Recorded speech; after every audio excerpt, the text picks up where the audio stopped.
Astro, you said you want to understand what the process cosmos means to the way you live your life. Yes, I do. Can you sum up, in a few simple words, what it does mean to me? Well, I'm more interested in the knowledge for its own sake, rather than how it can be used. Since I was a child, I have always wanted answers to questions like, why is the sky blue? How high is the sky?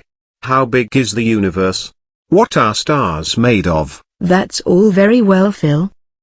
But a lot of people, including me, will want to know how our process cosmos affects their daily lives. Okay then, let's try this.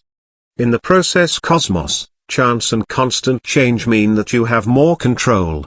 That is, you can influence the changes, to alter the patterns of your life. That's very interesting. Can you give me an example of how this might work? Let's take something Aristotle said, we are what we repeatedly do. Excellence then, is not an act, but a habit. Of course, what we repeatedly, that is, regularly do, is a pattern. Yes, I remember. We agreed that regularity is an essential element of all patterns. That's right, Astro. And, because all patterns are formed by events popping into and out of existence, they can be changed. The second part of Aristotle's statement, that excellence is a habit, is a clue to how we can change the patterns of our life. Aha! I think I see. You are implying, if I want to change the patterns of my life, I need to do it by changing my habits. That's correct, Astro. Say, for example, you want to lose weight. Hold on, are you implying that I'm over? No. Of course not, Astro. I was simply suggesting a common example of people wanting to make a change in their lives. We all live in a process cosmos, therefore, if we don't control the patterns of our lives, they will be subject to random chance and change, at every scale. What do you mean?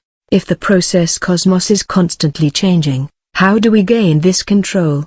As I suggested earlier, one way to gain control, is to develop habits. Say a person wants to lose weight.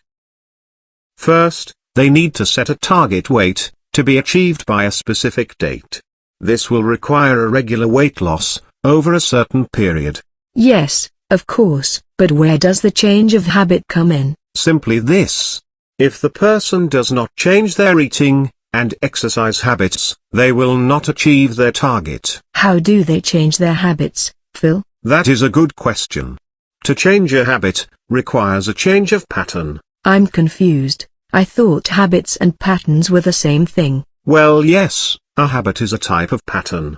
And, remember, a pattern requires regularity. So, to change the pattern, the regularity must be changed. To lose weight, a person will need to set new patterns of eating and exercising, and stick to them long enough for the patterns to become subconscious. Subconscious, Phil? It sounds like you are talking psychobabble again.